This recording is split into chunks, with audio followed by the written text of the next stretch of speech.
गति हो जाएगी, उसके पुत्र होगा, जाओ ले जाओ। पर याद रहे कि फल खाने के बाद नियम बहुत करने पड़ेंगे। सुबह सुबह उठकर ब्रह्म मुहूर्त में नहाना होगा, पूजा पाठ भी करनी होगी, और हो सके तो व्रत भी रहे। एक समय शाम के समय ही भोजन करे केवल, और चुगली नहीं करनी किसी की भी, बड़ों के चरणों को छूना है, ये नियम करना पड़ेगा, तब संतान होगी। उसके बता देना उसे। आत्मदेव ने बात सुनी, फल ले गए धुंधली के पास, धुंधली को ले जाकर दे दिया और कह दिया इसे खा लो, संतान हो जाएगी। सारे नियम बता दिए कि इन नियमों का पालन कर लेना। अब धुंधली सोचने लगी, अरे भैया मुझे तो सुबह सुबह उठकर बिना मुंह धोए 8 रोटी खाने की आदत है। सुबह सुबह उठकर मैं तो रोटियां खाती हूँ, पहले मुंह भी नहीं धोती, बस नाश्ता कर लिया भरपेट, उसके बाद दुनिया में घूम ली, तब जाके शाम को 3-4 बजे नहाती हूँ मैं। पूजा पाठ से मेरा दूर दूर तक कोई नाता रिश्ता नहीं है, मैं कैसे ये नियम अपना पाऊंगा। यही सोचने लगी। फिर विचार आया कि मैंने फल खा लिया तो ठीक नहीं पड़ेगा, अरे कौन खाए फल, कौन इतनी भावई झेले, मुझे नहीं खाना। उसकी बहन आ गई, उसकी बहन ने कहा फल नहीं खाना, मत खाओ, ऐसा करो कि इस फल को आंगन में गाय खड़ी है उसे खिला दो, मेरे संतान होगी मैं तुम्हें दे दूंगी, वैसे ही मैंने गर्भ धारण कर लिया है, मैं तुम्हें दे दूंगी। धुंधली ने फल लिया, आंगन में खड़ी हुई गाय को खिला दिया। समय आगे बढ़ा, और जब समय आगे बढ़ा तो धुंधली की जो बहन थी ना, उसने एक पुत्र को जन्म दिया। उस पुत्र को जन्म देते ही वो सोचने लगी कि मेरे यहाँ वैसे भी तंगी चल रही है, पैसा वैसा कुछ है नहीं, और धुंधली के पास सारा माल टाल है, तो इसी पुत्र को मैं धुंधली को दे दूंगी, इस बहाने से जितना भी सब कुछ है वो मेरे पुत्र का हो जाएगा। वहारे मतलबी दुनिया, इंसान से इंसान को प्यार नहीं, किसको प्यार है, किससे प्यार है, केवल आपके पैसे से। आपके पास पैसा है तो दुनिया आपके पास है, और आपके पास पैसा नहीं तो दुनिया आपकी क्या है, दुश्मन है, बस दुश्मन। कोई आपको 2 कौड़ी का पूछने वाला नहीं है, ये जमाना आ गया प्यारे। लेकिन भगवान आपको हर स्थिति में प्यार करते हैं, भगवान आपको हर स्थिति में पूछते हैं, क्योंकि वो भगवान है, वो बदलते नहीं हैं, वो आपसे सदैव प्रेम करते हैं। लेकिन हम लोग ही ऐसे हो जाते हैं जो उन्हें भूल बैठ जाते हैं, उन्हें भूल जाते हैं, उनका ध्यान नहीं कर पाते। धुंधली की बहन बड़ी चालाक थी, उसने अपने पुत्र को ले जाकर धुंधली को दे दिया, लो इसे तुम रखो, तुम्हारा पुत्र हो गया। और इधर वो तो पुत्र हो गया। अब जैसे पुत्र हुआ, आत्मदेव ने कहा क्या हुआ धुंधली, धुंधली ने कहा देखो ये पुत्र हो गया है, और जैसे कहा तो आत्मदेव बोले अच्छा बड़ी जल्दी हो गया। धुंधली ने कहा जल्दी कहाँ हुआ, 6-7 महीने बीत गए तब हुआ है ना। आत्मदेव ने कहा ठीक है, हो गया, अच्छी बात है, चलिए अब इसका नाम हम रखेंगे। आत्मदेव अपनी इच्छा से नाम रखने लगे उस पुत्र का, उस बालक का।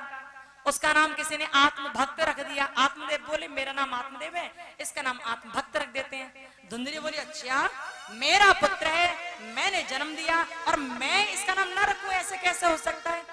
इसका नाम आत्मभक्त नहीं, इसका नाम होगा धुंधकारी। क्या होगा, धुंधकारी। जैसी खुद है वैसे अपना पुत्र बनाएगी वो, धुंधकारी नाम रख दिया। इधर जिस गाय को फल खिलाया गया था उस गाय ने भी एक बालक को प्रकट किया। उस बालक का पूरा शरीर एक इंसान की तरह था, एक मनुष्य की तरह था, केवल उसके कान ही गाय के बछड़े की तरह थे, केवल उसके कान ही गाय की तरह थे, गाय की तरह थे, इसलिए उसका नाम गोकर्ण रखा गया। बोलो गोकर्ण देव की जय हो। एक गोकर्ण है और एक धुंधकारी है, दोनों ही बालकों को आत्मदेव बड़े प्यार से पालते हैं। लेकिन देखिए समय का फेर कि धुंधकारी दुष्ट हो गया। ऐसी कोई बुरी संगति नहीं रही जो धुंधकारी ने ना की हो, कोई बुरी संगति नहीं रही। जुआ खेला, उसने अनेक प्रकार के व्यसन किए, बुरे कर्म किए, उसने चोरी डकैती की, उसने वैश्याओं की संगति की, उसने सब काम किया बुरा बुरा। आत्मदेव दुखी हो गए अपने पुत्र के व्यवहार से और जंगल में जाने लगे।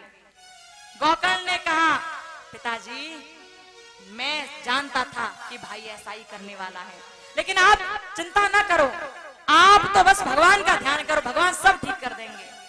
आत्मदेव ये सुनकर जंगल में चले गए। कैसी विडंबना है, जब पुत्र नहीं था तब भी जंगल में गए मरने के लिए, अब पुत्र है तो भी मरने के लिए जंगल में गए। प्यारे, कोई किसी के कर्मों का फल किसी और को नहीं देता, याद रखना। हम जो करते हैं वही हमें प्राप्त होता है, हमेशा याद रखना यही बात। आत्मदेव के मन में पुत्र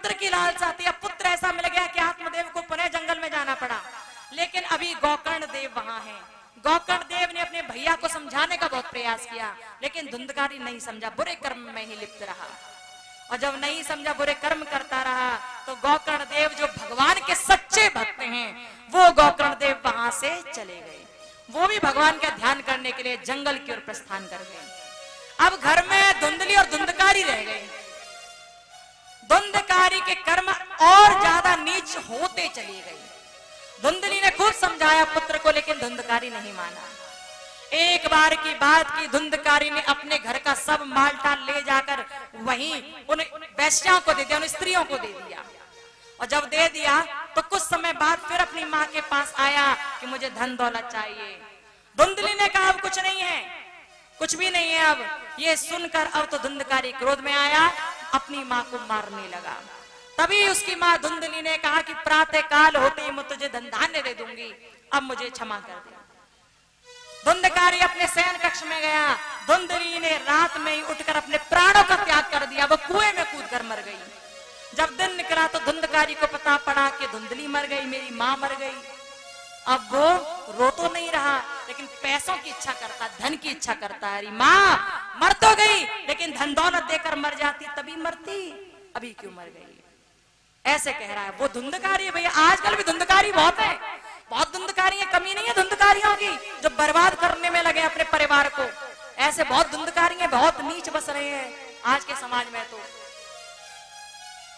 वो धुंधकारी ऐसे कर्म करता है, मरने के बाद भी, उस माँ के मरने के बाद दुखी नहीं होता, केवल पैसे की याचना करता है।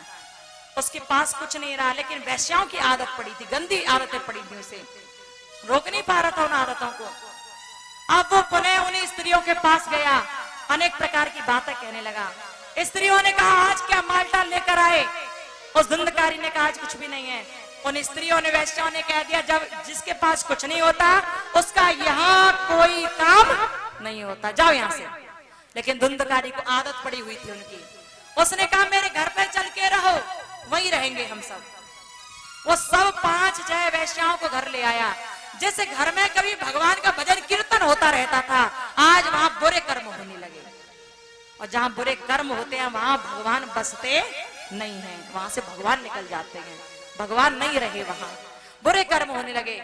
अब तो समय ऐसा बढ़ गया कि धुंधकारी के पास रोटी के लाले पड़ गए, रोटी तक की व्यवस्था नहीं हो पाई।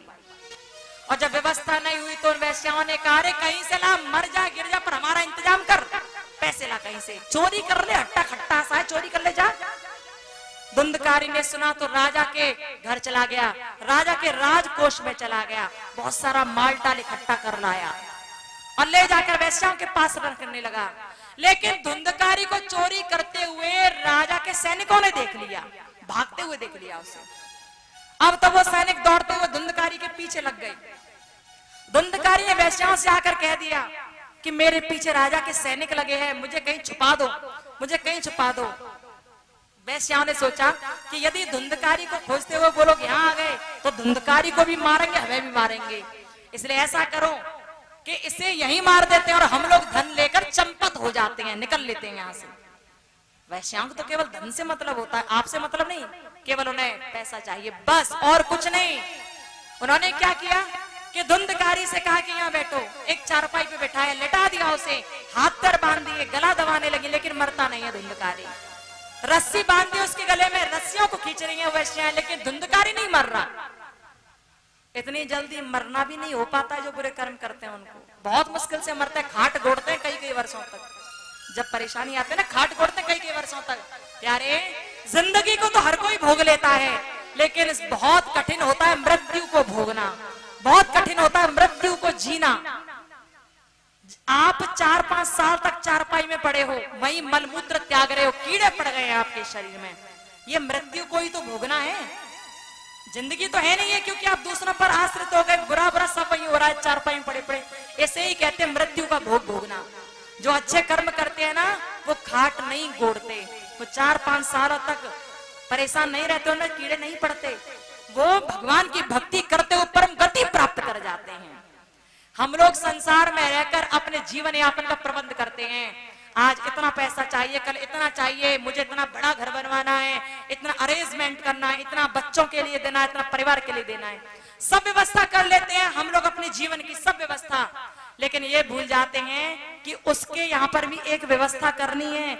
जब वहां जाओ तो कुछ बोल पाओ कि मैंने भी तेरा ध्यान किया था, मैंने भी परमार्थ किया था। जब आप परमार्थ करते हो ना तो वो परमार्थ भगवान की डायरी में लिख जाता है। अच्छा कार्य दान पुण्य भगवान की डायरी में लिख जाता है, और जब वो डायरी में लिख जाता है ना तो भगवान उसका कई गुना करके आपको लौटा देते हैं। जब आप अपनी सांसों में भगवान का नाम लिखते हो ना तो भगवान आपकी जितनी सांसें लगी हैं उनका 40 गुना करके लौटाते हैं।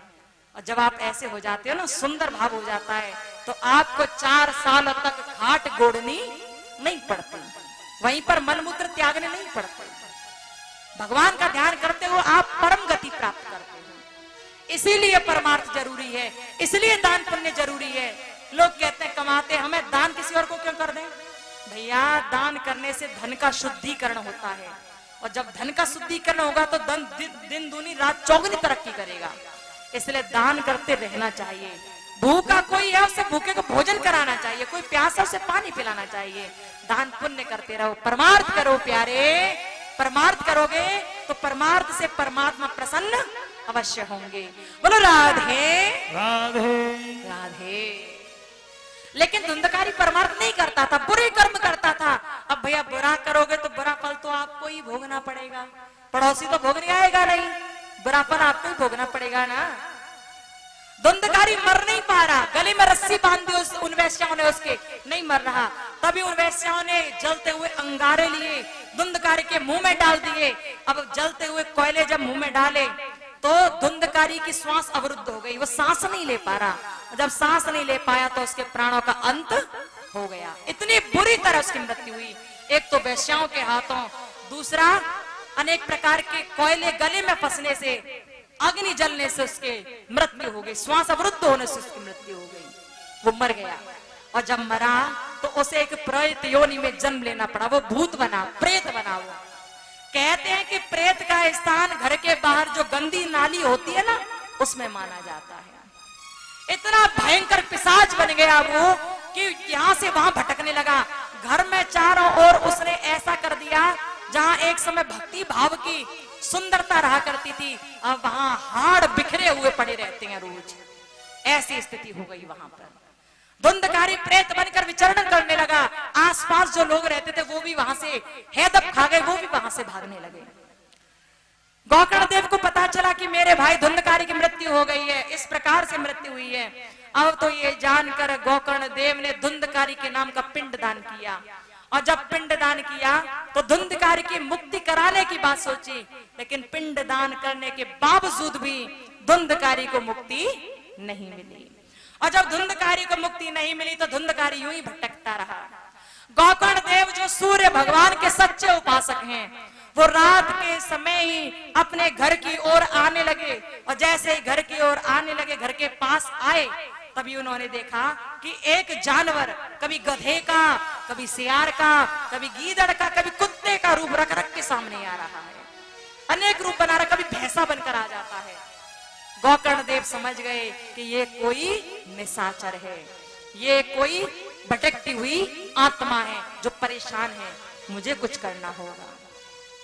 गोकर्ण देव ने अपने हाथ की अंजलि पे थोड़ा सा जल लिया और उसे अभिमंत्रित किया, मंत्रोच्चारण करके उस जानवर के ऊपर छोड़ दिया और कहा कि आप जो भी हो मेरे सामने प्रकट हो जाओ।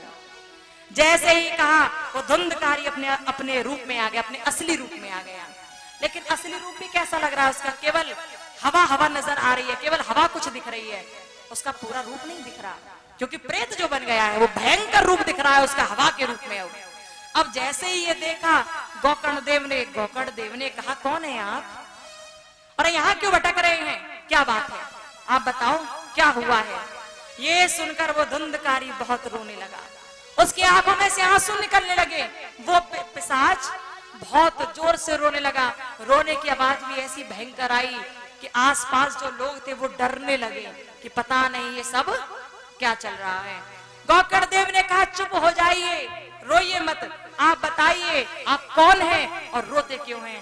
अब धुंधकारी ने, उस हवा ने, प्रेत ने हाथ जोड़े और हाथ जोड़कर रोते हुए कहने लगा, अहम भ्राता त्वदीयो अस्मि धुंधकारित नामतः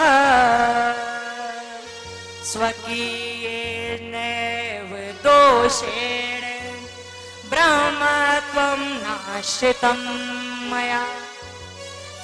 क्या कहा? अहम भ्राता त्वदीयो अस्मि। गोकर्ण देव, मैं तुम्हारा भाई हूँ। भैया, मैं तुम्हारा भाई हूँ। धुंधकारित नामतः, मैं तुम्हारा भाई हूँ। मैं तुम्हारा धुंधकारी नाम का भाई हूँ, धुंधकारी हूँ। भैया, मैंने बड़े बुरे बुरे कर्म किए। जिन बुरे कर्मों की वजह से मुझे आज ये फल भोगना पड़ा है कि मैं प्रेत बनकर विचरण कर रहा हूँ।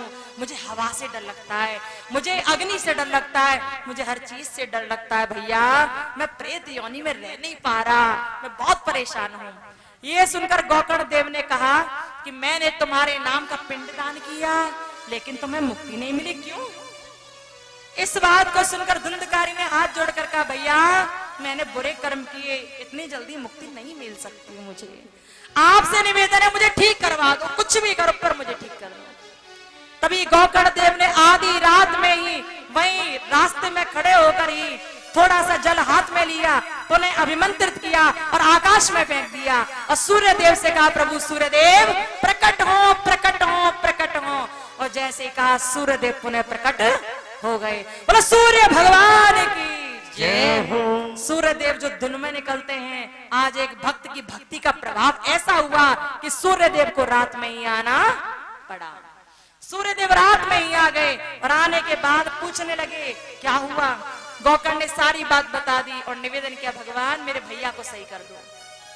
सूर्य देव ने कहा कि इसे सही करना चाह रहे हो ना, पहले तो एक बात सुनो, इसने बुरे कर्म किए तो फल भोगने दो ना, फल भोगने दो। लेकिन गोकर्ण देव ने कहा, नहीं प्रभु, अब ये बहुत भोग लिए इसने, अब आप इसे मुक्ति करा दो। सूर्य देव ने कहा, ऐसा करो, इसे भागवत सुना दो। यदि इसने 7 दिन तक भागवत कथा सुन ली ना, तो इसे मुक्ति मिल जाएगी, ये मुक्त हो जाएगा, फिर ये भटकेगा नहीं, यदि ध्यान से सुन ली तो। गोकर्ण देव ने ये बात सुनी और तभी 7 दिन की भागवत जी की कथा का विधान रचा।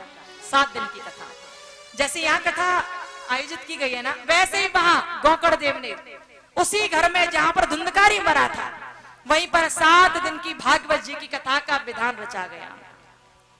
जब 7 दिन की कथा का विधान रचा गया तो वहां पर एक हरा बांस गाड़ा गया। पहले तो एक चौकी सजाई और धुंधकारी से कहा, धुंधकारी भैया चौकी पर बैठ जाइए, यहाँ बैठकर कथा सुनना। धुंधकारी बैठा, लेकिन जैसी हवा चली वो उड़ने लगा, वो भटकने लगा और गोकर्ण देव से बोला, भैया मैं नहीं बैठ पा रहा, ये हवा मुझे जला रही है, मैं नहीं बैठ पा रहा, भैया मुझे कहीं और बैठाओ। तभी गोकर्ण देव ने 7 गांठ वाला एक हरा बांस लिया, 7 गांठ वाला एक हरा बांस लिया जिसमें 7 गांठ बनी हुई थी, उसे वहीं आंगन में गाड़ दिया और गाड़ कर उस पर एक काले कपड़े में नारियल बांध के लटका दिया गया। ऐसा हुआ। अब देखिए, जब ये हुआ तो गोकर्ण देव ने मंत्रोच्चारण करके उस धुंधकारी को उसी बांस के भीतर बैठा दिया। बांस के भीतर बैठा है, जहां हवा नहीं पहुंच सकती, वहां बैठाया। कुछ लोग हमसे कहते हैं कि आपने भागवत जी में हरा बांस क्यों नहीं गाड़ा? जैसा कि हमें पता है कि यहाँ पर भी ये बात उठी थी, शायद क्योंकि हमारे कानों में उड़ती उड़ती समझ आई थी। कुछ लोग कहते हैं कि हर भागवत में हरा बांस गढ़ना चाहिए, आपने क्यों नहीं गाड़ा यहाँ? जानते हो क्यों नहीं गाड़ा? क्या कारण है यहाँ न गाड़ने का? हरा बांस आप उसी भागवत कथा में गाड़ सकते हो जिस कथा को कोई पर्सनल व्यक्ति करवा रहा हो। जैसे एक ही व्यक्ति कोई कथा करा रहा है और किस लिए करा रहा है कि उसके घर में उसके घर के किसी भी व्यक्ति की अकाल मृत्यु हो गई है, उसकी मृत्यु को सकाल बनाने के लिए यदि कोई भागवत कथा कराता है तो उस कथा में हरा बांस गाड़ा जाता है। याद रखना, हर कथा में, हर भागवत जी की कथा में कभी भी हरा बांस गाड़ा नहीं जाता। जो कथाएं सार्वजनिक होती हैं, सबके हित के लिए होती हैं, सबको मंगल देने वाली होती हैं, उन कथाओं में हरा बांस गाड़ा नहीं जाता, उनमें आवश्यकता नहीं है हरा बांस गाड़ने की। लेकिन जब कोई अपनी निजी कथा करवाए, अपने घर के किसी व्यक्ति का उद्धार कराने के लिए कराए, उसके नाम से ही कराए कि मेरे घर में से मेरा भाई इस तरह खत्म हुआ है, उसकी अकाल मृत्यु हुई है, उसकी मृत्यु को सकाल बनाना है, उसकी जो वो जो भटक रही है आत्मा, उन आत्मा को भगवान तक पहुंचाना है। यदि इसी पर्पस से कोई कथा कराता है, इसी उद्देश्य की प्राप्ति के लिए कोई कथा कराता है, तब उस कथा में हरा बांस गाड़ा जाता है और उसी हरे बांस को गाड़कर मंत्रोच्चारण करके उस व्यक्ति की आत्मा को बुलाया जाता है और उन आत्मा को हरे बांस में जगह दी जाती है, हरे बांस में बिठाया जाता है और फिर उस कथा को उसी के निमित्त रखा जाता है। उस कथा का मुख्य श्रोता वही जो अकाल मृत्यु को प्राप्त हुआ है, जो अब हरे बांस में बैठा है, उसको सुनाया जाता है। याद रखना हमेशा, जिनके मन में ये बात रहती है कि हर कथा में बांस गढ़ना चाहिए, भैया ऐसा नहीं है। याद रखना, केवल वहीं गढ़ते हैं हरे बांस जहां अकाल मृत्यु हो जाए और उनकी मृत्यु को सकाल बनाना हो, केवल वहीं। बोलो राधे राधे राधे। धुंधकारी को हरे बांस में जगह दी गई, धुंधकारी बैठ गया हरे बांस के भीतर और जब बैठा तो कथा होने लगी। एक एक करके 7 दिन की कथा होने लगी। पहले दिन की कथा हुई, धुंधकारी ने ध्यान से सुना। पहले बांस की जो बांस था ना, उसकी 7 गांठें थी। एक दिन की कथा सुनते ही वो पहली गांठ चटक गई, फटाक से आवाज आई, गांठ चटक गई। दूसरे दिन की कथा हुई, दूसरी गांठ फिर चटक गई, मानो कि धुंधकारी ने कथा को ध्यान से सुन लिया। चलते चलते तीसरे, चौथे, 5वें, 6ठे, 7वें दिन की भी कथा हो गई और जैसे ही 7वें दिन की कथा हुई तो अंतिम गांठ जो रह गई थी ना 7वीं, वो भी फटाक से चटक गई और जैसे ही चटकी, झट से वो प्रेत जो उस बांस में बैठा था वो बाहर निकल आया।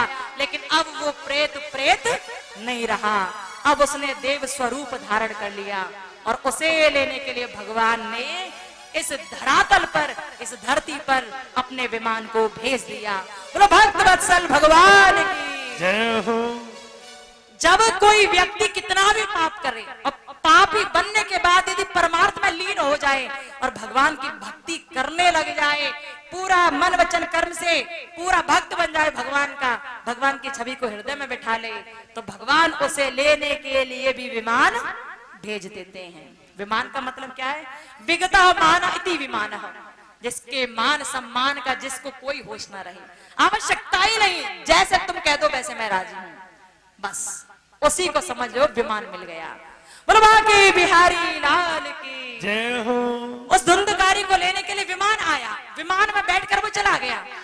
वहां और भी भक्त बैठे थे, भक्तों ने धुंधकारी को देखकर कहा गोकर्ण देव से, प्रभु इसने बुरे पाप किए फिर भी भगवान ने भेज दिया अपना रथ से लेने के लिए, हमने तो इतने बुरे भी नहीं किए, हमें लेने के लिए क्यों नहीं आया?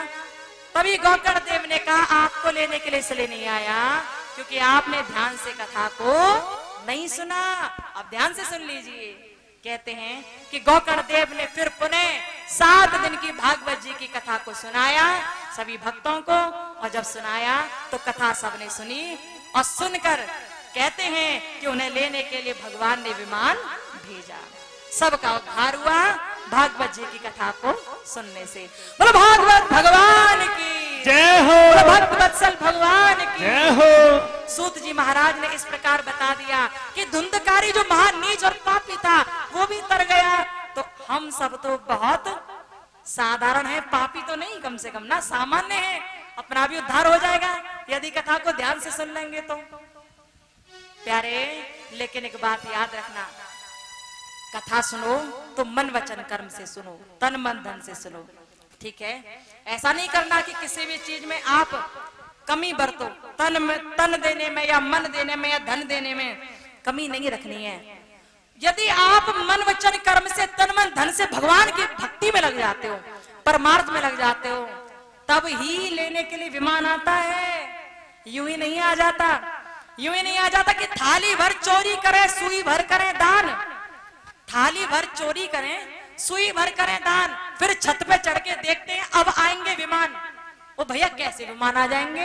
1 लाख रुपए महीना कमाते हो, दान कर रहे हो 100 रुपए, कैसे विमान आएंगे भैया? शास्त्र कहते हैं कि जितना आप कमाते हो उसका 10% दान करना चाहिए आपको, तो वो आपका दान कहलाता है। कमाते 1 लाख को 100 रुपया दान कराए फिर कह दो हम हो गए दानवीर कर्ण, हम हो गए दानवीर, तो ऐसा तो नहीं होता है। अपनी हैसियत के अनुसार दान करना चाहिए, अपनी कमाई के अनुसार दान करना चाहिए। बोलो राधे राधे। बोले वृंदावन बिहारी लाल की जय हो। जय जय श्री राधे श्याम। जय श्री राधे, जय श्री कृष्णा। जिन भक्तों ने देवी जी के चैनल को अभी तक लाइक नहीं किया है, सब्सक्राइब नहीं किया है, वो सभी व्यक्तिजन टाइप करें और देवी जी के चैनल को लाइक करें और सब्सक्राइब करें। देवी जी के संकल्पों से जुड़े। देवी जी के संकल्प हैं कि हमें एक ऐसे वृद्ध आश्रम की निर्माण करना चाहिए जो कि हमारे वृद्ध माता पिता दद्दर की ठोकर खाते हुए सड़क पर घूम रहे हैं, जिनके पुत्रों ने, उनके बेटों ने, उनके बच्चों ने उन माता पिताओं को घर से बाहर निकाल दिया है। ऐसे आश्रम का निर्माण करना चाहिए। और देवी जी के द्वारा गौ सेवा भी निरंतर की जा रही है, जिसमें हरे चारे की व्यवस्था, भूसा की व्यवस्था देवी जी के द्वारा की जाती है। जो भी व्यक्तिजन देवी जी को सहयोग देना चाहते हो, वो हमें अपना सहयोग प्रदान करें और पुण्य अर्जित करें। जिन भक्तों ने हमारे महाराज श्री को दान दिया है, उनके नाम इस प्रकार हैं। 5100 रुपए परीक्षक महाराज जो बने हुए हैं, उनके परिवार की तरफ से आए हुए हैं महाराज जी के लिए। 1000 रुपए भोला बिक्कू थोक से आए हुए हैं महाराज जी के लिए। 500 रुपए श्री रमेश फौजी पछाई थोक से आए हुए हैं। और 500 रुपए डॉक्टर बच्चू सिंह बादामगढ़ी से महाराज जी के लिए आए हुए हैं। बहुत बहुत साधुवाद। और भक्तजनों, कहते हैं देवी जी ने कहा था अभी कि स्नान करके हम तन साफ कर सकते हैं, तन की शुद्धि कर सकते हैं, भजन करके मन की शुद्धि कर सकते हैं, और दान पुण्य करके हम धन का शुद्धिकरण कर सकते हैं। तो भक्तजनों, अधिक से अधिक देवी जी को सहयोग प्रदान करें ताकि उनके संकल्प जल्द से जल्द पूरा हो सके, उस वृद्ध आश्रम का निर्माण जल्द से जल्द हो सके। और जिन भक्तों ने देवी जी को सहयोग प्रदान किया है आश्रम, वृद्ध आश्रम के लिए, उनके नाम इस प्रकार हैं। श्री राजेश कुमार पटियाला से 3100 रुपए की सेवा सहयोग दी है वृद्ध आश्रम के लिए। बहुत बहुत साधुवाद।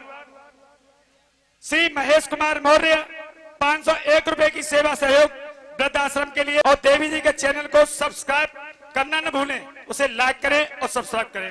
बोलिए वृंदावन बिहारी लाल की जय जय श्री राधे। जय श्री राधे। जय जय श्री राधे।